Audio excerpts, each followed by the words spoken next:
Retro Review. Original air date, April 9th, 2017.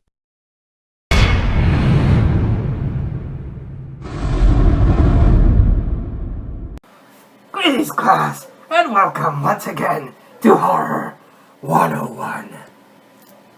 You're probably asking yourself, and rightly so, Professor, where the hell have you been? It's been months since we saw your handsome face in this channel. Well, class, I'll keep it as simple as I can. When you go on a murderous rampage, seeking revenge to a couple of people that tried to make a fool out of you out of an interview, well, let's just say the law does not look kindly on that. So the good professor had to lay low until the heat died down.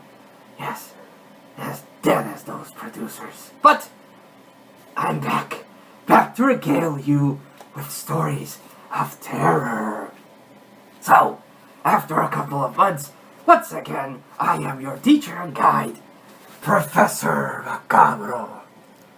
Now, I have a very, very interesting tale to share with you, class. Unfortunately, normally, I have a DVD with the movie. Or, if I had access to a VHS player, I would show a VHS.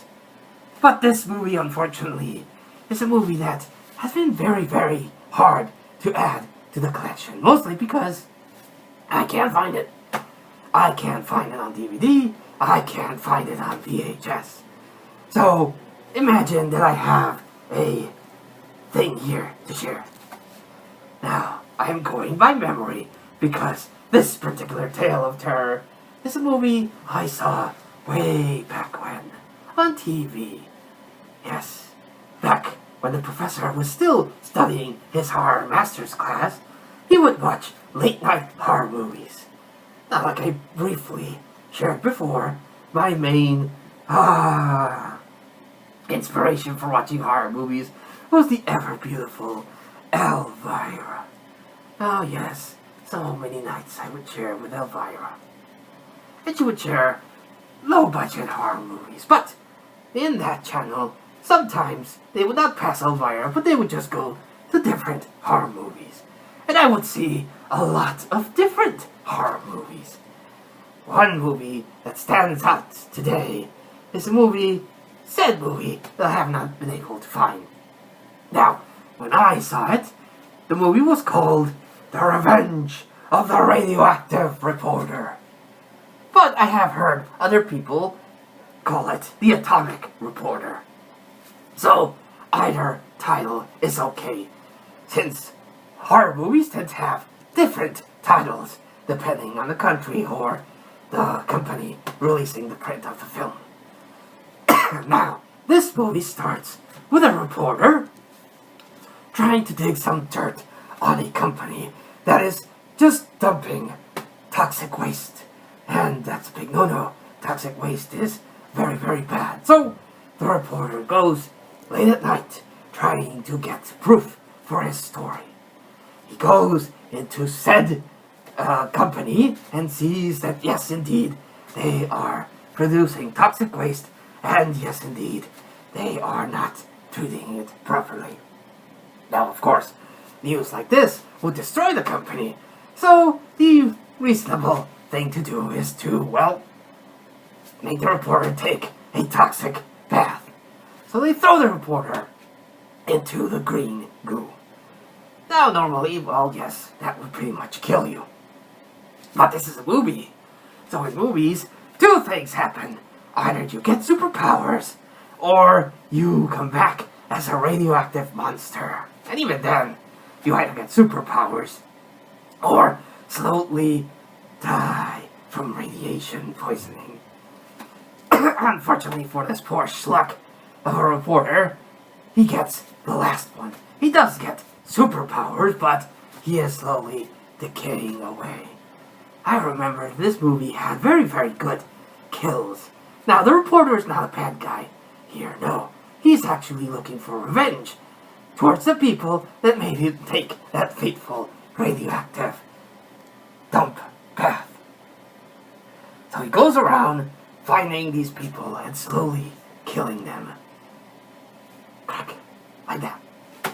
I remember that was very, very interesting to me. I remember it was very, very sad, actually, to see this nice guy, in all things considered, trying to save the world from this evil corporation, slowly decay away as the toxic waste lays waste to his body. Yes, this type of genre has the titular radioactive reporter has a girlfriend that is trying to figure out what happened to him, and she does meet up with him as he is about to take his final revenge.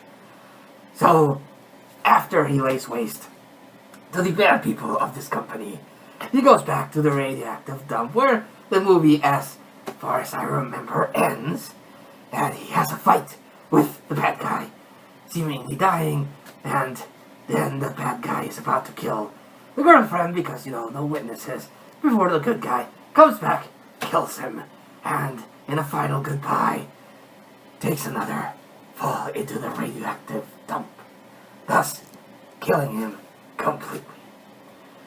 Yes, I remember this was a good movie, and I hope one day to find it. Again, it's called The Revenge of the Radioactive Reporter, or the Atomic Reporter. I don't know how easily available you would have this movie, but if you have a chance to watch it, I would definitely recommend it. I have good memories of this movie, and I hope that when I do find it and watch it again, I can still enjoy it. So, The Revenge of the Radioactive Reporter gets a score of a B+. Remember having good radioactive man effects, good kills, and an overall enjoyable story. If you can, or if you know of a place where I can find it, please let me know. I would thoroughly enjoy watching that movie again. So, this is Professor Macabro, back again for another round of horrible, horrible movies to talk about. It could be horrible and horrifying, or horrible and very badly made, but I will take you to this trip with me and see so much more. Till then, class, good eve.